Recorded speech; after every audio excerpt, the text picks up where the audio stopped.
Hi guys, my name is Bethany Atazadeh, and today we're doing a three-part series all about writing a novel for beginners. And I say for beginners because it's going to have a lot of writing 101 type stuff, but I think you'll get a lot out of it if you've been writing for a while as well. The reason it's a three-part series is because there's a lot to talk about. So this very first video is going to be about the writing process.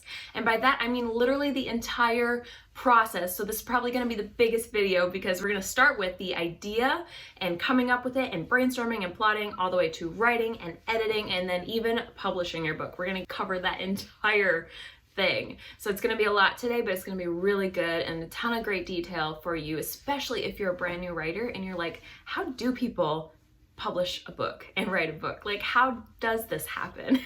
And just so you know, the other two videos are going to be linked below and they are also super important. Part 2 is going to be all about advice and encouragement and just everything that I wish I would have known and that helped me as I was getting started, and also a bunch of other writers chime in as well in that video. And then part 3 is about resources. So I'm talking like everything that can help you get better at writing your book and finishing your book. And that's going to include things like Authortube and classes and books and NaNoWriMo and just like everything that I can think of, paid and free.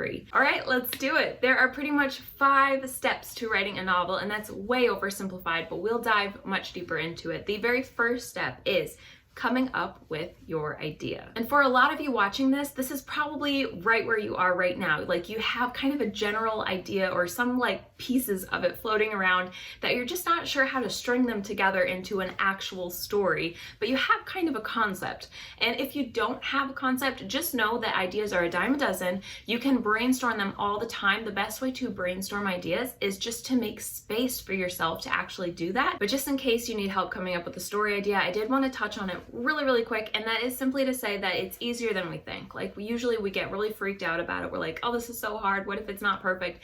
Let go of the perfectionism and just kind of brain dump whatever comes to you. Make a space and be really intentional about actually sitting down to brainstorm, and more will come to you than you think. Just think, what if this happened? What if that happened? That's one of the best things you can do, is ask the question, what if? And ask the question, how could this be even better?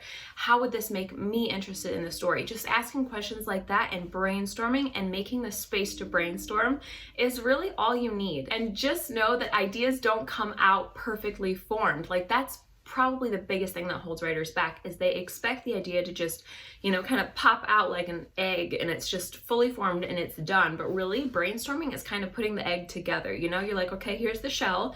I got kind of like a shell thing going on, and here's the color of it. And then here's kind of what's going to be on the inside, the yolk, I think. And then this is going to be, and you just keep going like that.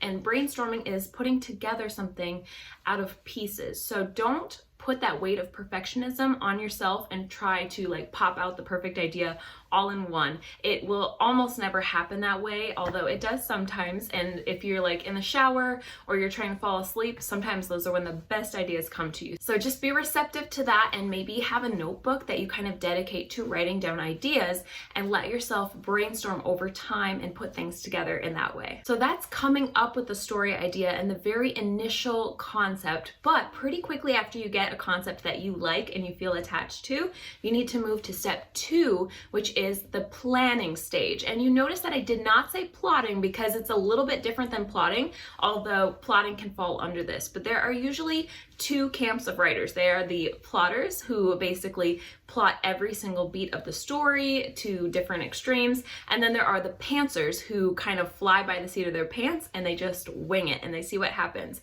However, even pantsers, who are flying by the seat of their pants, should have a general plan, like a very basic beginning, middle, and end. It's really helpful to know where you're going. My favorite example of this, and I can't remember where I heard it, but is the GPS analogy. And so like, I'm in Minnesota, and if I'm here in the middle of the US and I know that the end of my novel is California and I plug it into my map, I will start heading in that direction. But if I don't plug in a destination, I could very easily go the opposite direction and head towards like New York or something instead.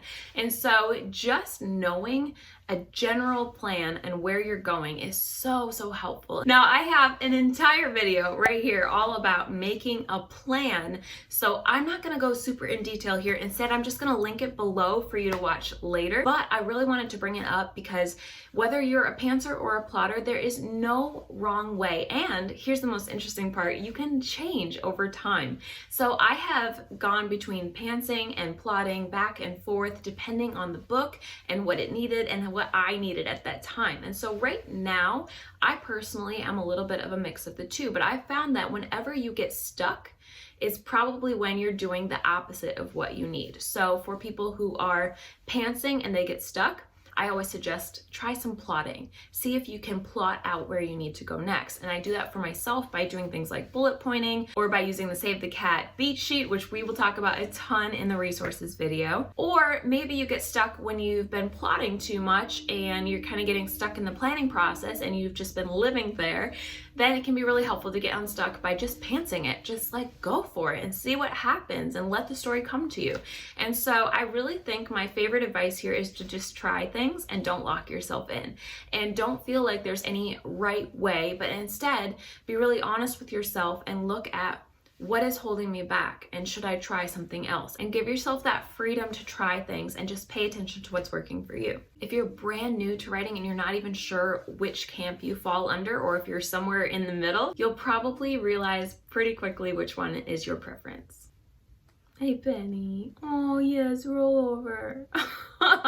That was really cute. All right, so pantsers are pretty self-explanatory. You're just winging it, so you're literally gonna dive in and start writing. But if you're a plotter, there are so many amazing resources out there on all the different ways that you can plot your book. There's so many techniques and ideas and strategies, like the 3-act structure or the Save the Cat beat sheet, which we will talk about all of these things in depth in the resources video, which again, I will link below as soon as it's live. But I just wanna encourage you, don't lock yourself into anything and don't feel like there's any right way to plot your book. Honestly, the best way to plot your book is the way that works for you. So I'd encourage you, I know I'm jumping the gun on the encouragement video a little bit, but I would encourage you guys to just really give yourself the freedom to explore and try things and see what works for you. I have written 10 books now, I think, and I have found that every single book is a little bit different, and I've had to do it differently and approach it differently. Sometimes I'm pantsing it like we talked about, and sometimes I have to plot it hardcore, and a lot of times I actually go back and forth between those two things throughout the entire writing process. So just be encouraged that there's no one right way and that the best thing you can do for yourself is try things and pay attention to what works for you. All right, once you have come up with your story idea and then you have planned it out to whatever extent that you wanted to plan it out, the third step is actually writing, or what is often called drafting your novel, the very first draft. Oh my gosh, this is probably the most important thing I'm going to say in this entire video, and if you get nothing else out of this video, I hope you'll hear me on this. Your first draft is not your finished book. It's not done. It's nowhere close to done. I really feel like I need to repeat that. Like it's not the final book. When you write the end, you're not done. It's something that almost every single writer has run into. They just assume that when you get from the beginning to the end, the book is done. And you're not alone in thinking that, but it's not the case at all. And I remember one time I said this in a video, and I said, every first draft is kind of garbage. It's a little bit of a dumpster fire. It's just how it is. I remember this person commented and they were all worked up about it. They were like, that's not true because such and such author wrote their book in a day and then they were published. And so I looked up this author actually, and I found that they were published by one of the big 5 publishers. And so I guarantee you, every single one of the big 5 publishers has an editor that the author has to work with, and they have to go through edits. They go through developmental edits, they go through copy and line edits, and then they go through proofreading edits. And so there's at least 3 rounds of edits, if not many more, before a book is considered done in the publishing world. And so I just want to really hammer that home that your book is not done as a first draft, and that is because honestly, nothing comes out perfect the first time. Like, you might have a really nice sentence here and there, but even if you've been writing 20 books, 30 books, etc., you still need to edit because you will always find things that you could have said better. And so it's not just for you to come across better, you know, for your own sake, but it's also for your reader. You want to make the book the best that it can possibly be. We'll talk about first drafts a lot more in the tips video, part 2 of this series, which I will again link below once it's live, but it's just probably the biggest area where writers struggle because especially with your very first book, it can feel so frustrating when it's not coming out perfectly and you feel like it has to be perfect the first time, but it does not have to be perfect the first time, because my favorite analogy is that your first draft is kind of like a skeleton. And so you're just getting the bare bones of the story out. And it's literally just white bones and it doesn't look like a person. It is not done. It's clearly not a fully formed person. And we all know that, right? And so it gives you that freedom to be like, I'm just writing the bare bones. It's fine. I'm just figuring out, you know, what the skull looks like and the rib cage, and okay, I'm getting kind of weird here, but you get the idea. And then when you come back to edit your story later on, that's when you add things like the muscles and the flesh and the organs, and proofreading is like when you're putting the makeup on, and that's just like my weird analogy. I know it's kind of gross, but that is the best way that I can think of to describe it that can give you that sense of freedom when you're writing the first draft to not stress so much about making it perfect. Oh, first drafts. Again, we're going to talk a lot about first drafts in the next video in this series, because this is where most writers get stuck. Honestly, a lot of writers will just keep writing the first chapter, the first 2 chapters, and they will never get to the end, but you need to write that entire story, beginning, middle, and end, to truly understand how to write a novel, how to create a fully formed story, and how to understand how to write a climax and how to fix the saggy middle. And all of these things are so important to learning how to write. After you have a first draft, that is when you get to step 4, which is editing. And so I kind of touched on this already when I talked about the gross skeleton analogy, where you're putting on, you know, the muscles and putting in the organs. And by that, I mean, you are maybe making the characters a little more round. You are fleshing out what the world looks like. And maybe you're fixing a bunch of plot holes. And oh my gosh, this ending needs 5 more scenes or something like that. Those are the kind of things that you fix during edits. I do have an older video on how I edit, which I will link below. But there's basically 2 types of editing. There are self-edits, which are you, obviously, and then there are other people's edits, but I prefer to call that other people's feedback, because they are not actually doing the work for you. You still need to take their feedback and decide if you want to make that edit or not. I want to break these 2 things down even more, because self-edits are like the things that you are aware of. Like, you read through your novel after you've got your first draft and you're like, okay, I don't know how to write a world. I need to research world building. I need to add in a lot more detail. I need to add in more scene setting. Everybody's in, you know, a blank room, and I need to kind of help them picture it. Like, the things that you're aware of. Or maybe, you know, you read through it and you're like, okay, there's a big plot hole here because this character's here and then they disappear and I never say where they go. Those are the kind of things that you're aware of. And so you do self-edits first. And I always say do those first, because you don't need other people to tell you about them. So if you ask other people to read your work before you do the work, then you're just wasting your time and theirs, because you already know about it.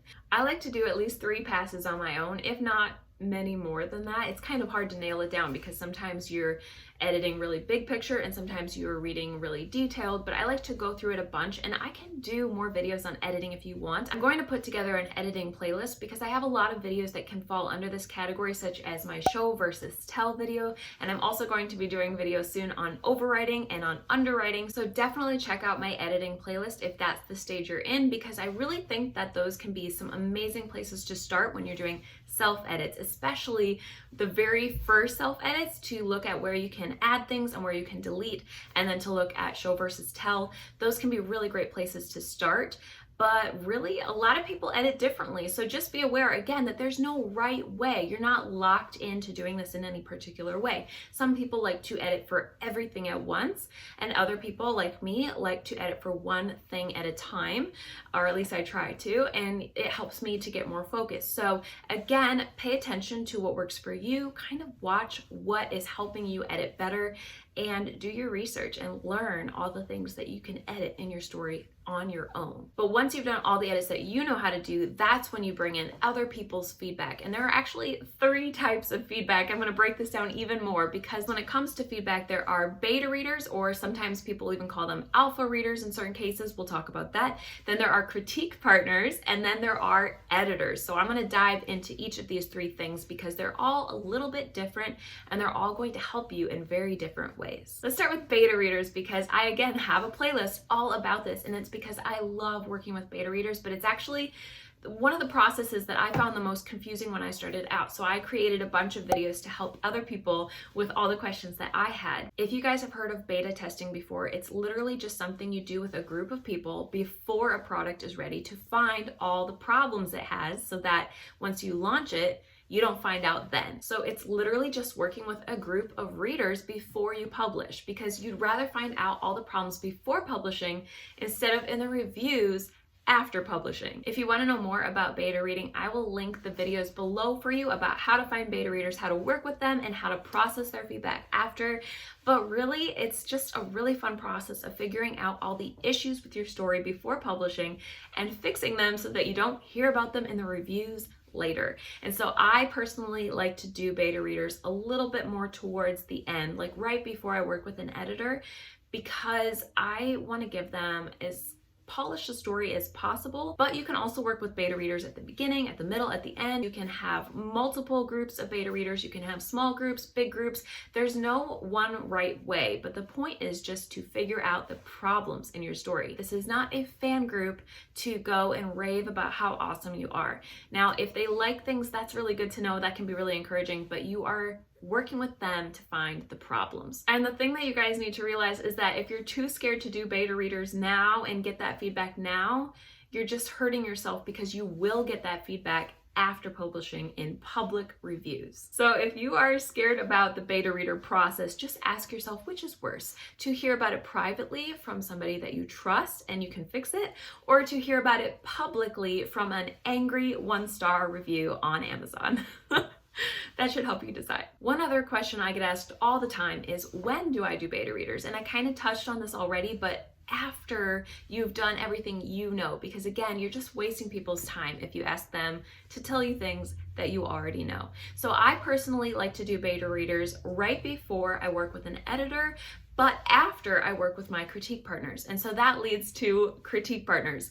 And again, this is one that people kind of overcomplicate, but it's really right in the name. They critique your work, and they are your partner, which means that you are also critiquing their work. So this is just implied in the name that it's another writer. They are somebody who you swap stories with, and usually they're somebody who writes the same genre and kind of is at the same writing level as you. So that's one really big difference between critique partners and beta readers, is that a beta reader can be literally anybody. They're just a reader. And a critique partner, on the other hand, is a writer, somebody that you partner with, and so more often somebody that you trust and work way more closely with. And the other differences can be that they're going to be a lot more detailed, just because they're a writer too. So they understand story structure and dialogue and characters and world building, and they're going to be able to hopefully point these things out to you that beta readers might not see, but then also hopefully help you figure out how to improve on them. And so think of a critique partner as a much more personal relationship with somebody that you're going to trust a lot. And so it's kind of like dating or finding a best friend, where it doesn't happen overnight. It's not like beta readers where you just kind of have a group of people. It's like a more one-on-one relationship where you are also helping them. And so everybody gives feedback differently and takes feedback differently, and it might take a few tries to find a good fit. You can have just one critique partner or a bunch of critique partners, but the reason they are so helpful is because, again, they have a lot more expertise than beta readers, and they're going to be that person who you can bounce ideas off of. You can work with them at the beginning of the process, the middle of the process, the very end of the process. They are going to be there for you, and you are going to be there for them. If you don't have a critique partner and you want to start looking for one, I would suggest that you start making writing friends and just get to know people. That's the first step. I'll talk a lot more about that in my writing resources video, part 3 in the series, linked below once it's live. But I would also just encourage you to look for people who are writing a similar genre to you, because then they will understand genre expectations and be able to much better help you. And I would also suggest looking for somebody who's in the same stage as you. So if you're a brand new writer, or if you've been writing a couple books, or if you've written a lot of books, I would look for somebody who's in kind of the same writing stage as you and who writes at the same speed even. You don't necessarily want to pair up with somebody who's sending you chapters once a year and then you're sending them chapters every single week. That's not always the best fit. The more that you can be in the same place, the better fit it's going to be. And before I move on to editors, I did mention alpha readers, which are kind of a mix between beta readers and critique partners. Like, they're going to come in sooner, hence the alpha instead of beta, kind of like critique partners at that stage in the process, but usually you're not swapping with them. They're still just readers, although they might also be writers. So I found that an alpha reader is usually best described as somebody who does the same work as a critique partner, but you're not swapping with them. Then last but not least is the editors. And so I really want to touch on this, and guess what? I'm gonna break it down even more. I'm talking about professionals, professional editors who know the business, who understand the Chicago style of editing, style manual, dang it. I can't remember. Anyway, whatever. These are trained professionals who have studied story structure and sentence structure and writing in general. They know grammar, they know formatting. These are the people that you need to go to when you want to make your book perfect. And so I personally like to do editors after I work with critique partners and beta readers. Just a quick note, if you are looking to traditionally publish, then this is something your publishing house does for you. So please do not hire an editor. You don't need to. Your publishing house will hire an editor for you. You can focus on beta readers and critique partners and get so much value from that. But if you are planning to self-publish, this is absolutely crucial, especially for your debut novel, because you would be shocked how many rules and requirements there are for publishing that you just don't know. Nothing says this book is self-published more than something with terrible, awkward formatting, really bad grammar, riddled with typos, and all that jazz. So please, please, please hire a professional to help you. But with editors, I have to break it down even more, because there are 3 different types of editing, or 4, depending on who you ask. It is complicated, especially because every editor kind of calls it a different thing, and they all think that they are the one that is right. So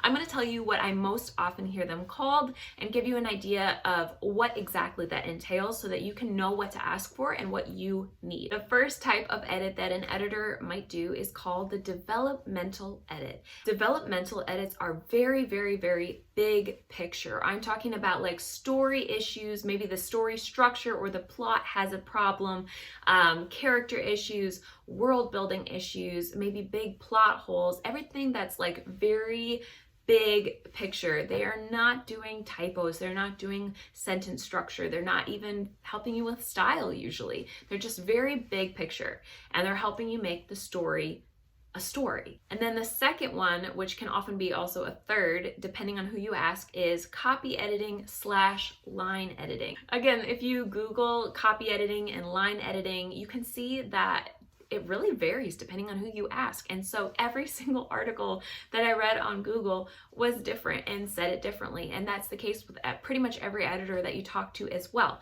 But here is kind of the general thing. Line edits are what they sound like. It's going line by line. And so it's a lot of style stuff. It's a lot of making sure that each sentence is good. It's much more detailed than the developmental stuff. So technically, although a lot of editors are very helpful and they'll point out developmental issues, they don't have to technically, because line editing is more at the sentence level. So technically it's also not typos, but again, if you have a good editor, they're probably going to point out the typos because it's still an issue. So you can probably already see what the problem is that it's kind of, there's a lot of overlap. And so the copy edits are often seen as the same thing as line editing. They kind of go interchangeably for a lot of editors, and they're like, that's the same thing. Don't worry about it. It's all about, style and getting the line by line right and doing that copy.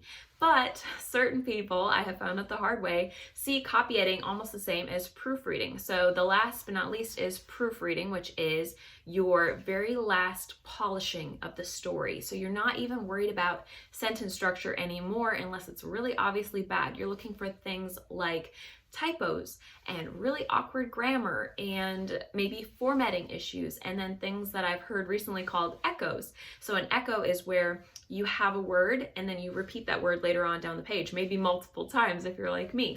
So very, very, very, very, very detailed. That's proofreading. So if developmental edits are the big picture stuff towards the beginning of your editing process, and proofreading is the very, very, very detailed stuff at the very end of your editing process, then that middle ambiguous area between the two is your copy edits / line edits, or sometimes copy edits overlap more with proofreading, depending on who you ask.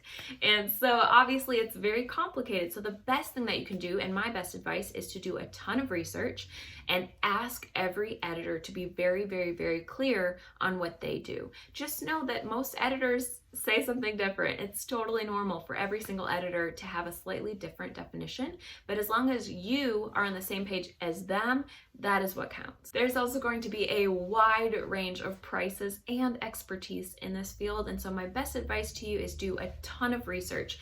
Definitely make sure to talk to more than one editor. Talk to a wide range of editors and get an understanding for the different prices and the different levels of detail that they do, and have them do sample edits, which by the way is very, very common, and almost every editor that I've talked to is willing to do a sample edit so you can get a feel for how they actually edit. Last but not least, I would just let you know that typically developmental edits are the most expensive.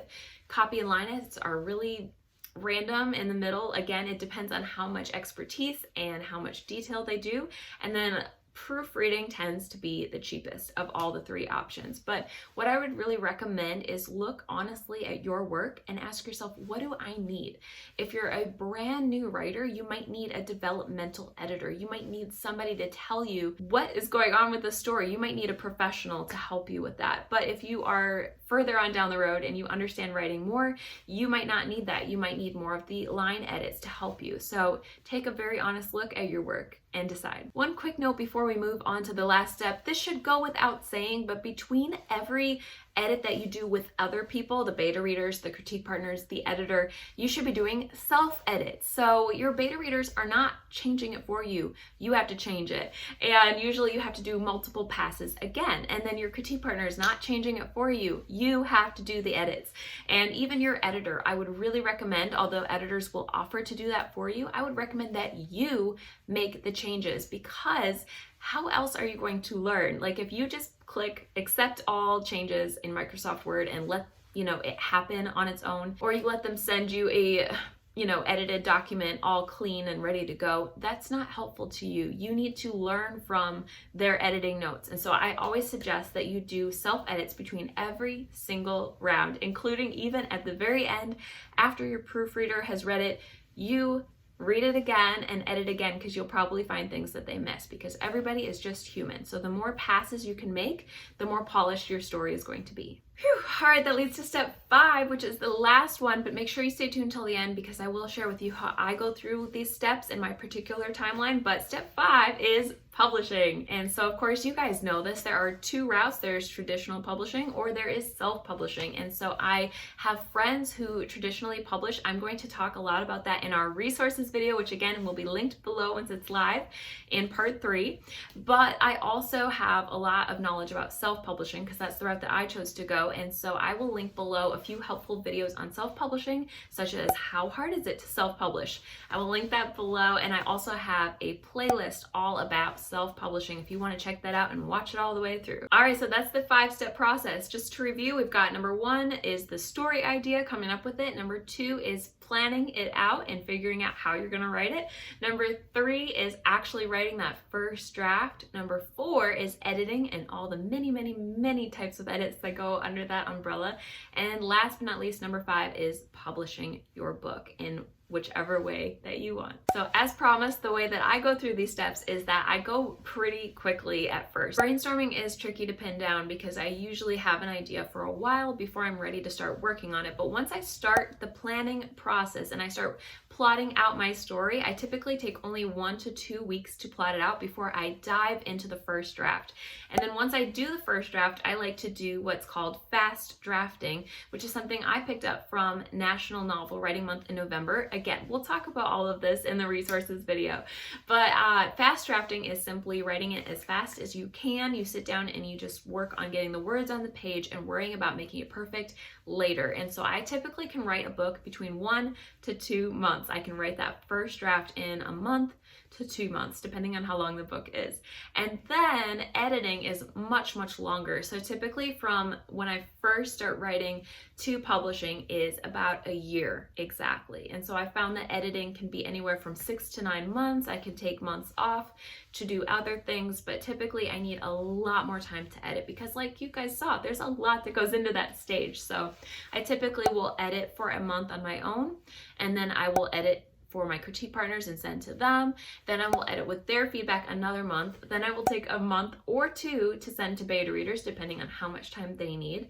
Then I will edit another month with the beta reader feedback, followed by another month for sending to my editor. And last but not least, after I edit another month or so, I will end up working on the last proofreading edit over the final month. I lost track of how many months that was, but it should be about a year. If you guys want help making a publishing plan and timeline for yourself, I have a video right here, which I will link below for you that you can go watch next, which is just all about how to set up each of these stages so that you can actually figure out how much time you need from starting your book all the way to publishing, and you can even set a tentative release date today. Don't forget to watch part 2 and 3 in this series, which will be linked below, and they will be packed full of writing advice and resources that will help you to finish your book, which again is the entire goal of the series, is to help you finish your book. And so I really hope you guys enjoyed this. Give this video a thumbs up if you did, and I think there's a subscribe button down here somewhere, and there's a bell next to the subscribe button which will notify you every time I have a new video in case you want to ring it. I would. I hope you guys have an amazing day, and I'll talk to you again very soon. Bye. Oh no, it's been a while since I've recorded. My hair's really strange right now. It's like really just doing weird things. It's okay, it's fine. Hi guys, my name is Bethany Atazadeh. I am the author. That's just really boring. I don't feel like saying that. They will probably know I'm an author from the title. Cool. Awesome. I think there's gonna be a lot of good stuff for, what's the word? Dang it. Good enough. I'll take it. This curl died. This curl is gone. Your book. That's so Minnesotan. Oh my gosh. All right, so this was a practice take.